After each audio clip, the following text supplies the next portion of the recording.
Valérie Mège présente la Minute Naturo.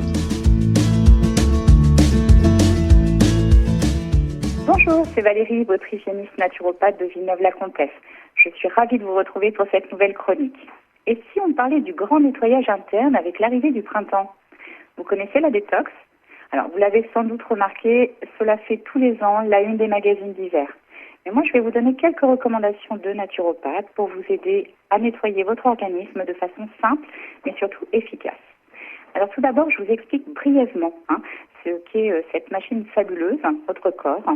Donc lorsqu'il est soumis à diverses substances toxiques ou inutiles, via les déchets alimentaires par exemple, eh bien notre organisme va naturellement les évacuer par le biais de ce qu'on en appelle les émonctoires.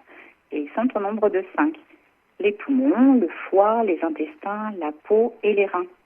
Et donc, pour leur éviter l'encrassement, avec ses conséquences comme la fatigue, des problèmes cutanés, etc., et leur permettre surtout de fonctionner efficacement, eh bien, on va leur offrir un petit coup de pouce avec un bon nettoyage.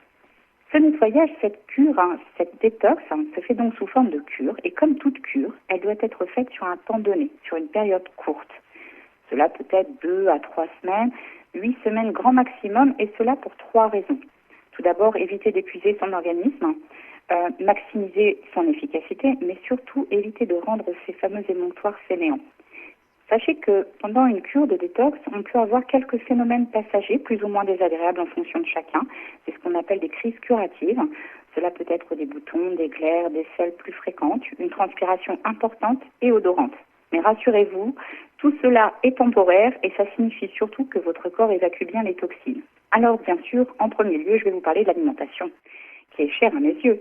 Eh bien, il faut veiller à une mise au repos du foie et des intestins en stoppant l'apport de toxines. Ainsi, on réduit les mauvaises graisses et le sucre, bien entendu. En fait, on va simplement modifier quelques habitudes. On va remplacer le sucre raffiné par du miel ou des fruits. On va bannir les petits biscuits chocolatés du goûter et on va engloutir goulûment des kiwis, des pommes, des poires, c'est la saison. On remplacera la charcuterie et la viande rouge par du poisson, de l'ail ou des œufs. Et on préfère bien entendu la cuisson vapeur à la friture.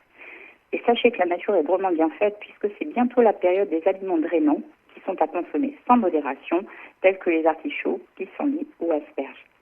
Mais vous pouvez aussi opter pour une monodiète. Cela consiste à manger qu'une seule famille d'aliments sur la journée, au petit déjeuner, au déjeuner, au dîner. Alors par exemple, la monodiète de carottes, avec le matin un jus de carotte, le midi des carottes râpées, le soir des carottes cuites. Mais on peut aussi faire une monodiète de fruits, avec une salade de fruits le matin, des fruits mixés le midi, une compote le soir. Cette monodiète se réalise sur une journée, 3 jours grand maximum parce qu'elle fatigue énormément. Et surtout, il est important de boire plus que d'ordinaire pendant cette diète, de l'eau bien entendu, mais aussi et pourquoi pas des infusions. Voyons maintenant justement comment la phytothérapie et l'aromathérapie peuvent vous soutenir et vous aider à faire ce grand nettoyage. Eh bien, l'allié au top du printemps, c'est la sève de bouleau. C'est un diurétique puissant qui soutient les reins et tout le système urinaire. Il y a aussi le plantain qui sera votre sauveur, surtout si vous êtes sujet au rhume des foins ou à l'urticaire. Il soulage les poumons, soutient la peau, extraordinaire. Et si le printemps fait réapparaître l'acné de votre adolescence, eh bien c'est la fumeterre qu'il faut utiliser. Elle régularisera l'activité du foie et agira sur les problèmes de peau de ce type, mais également sur l'eczéma.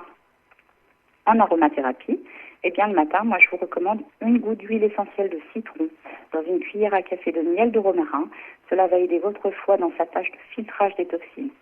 À noter bien entendu que ça ne convient pas aux enfants de moins de 6 ans et aux femmes enceintes.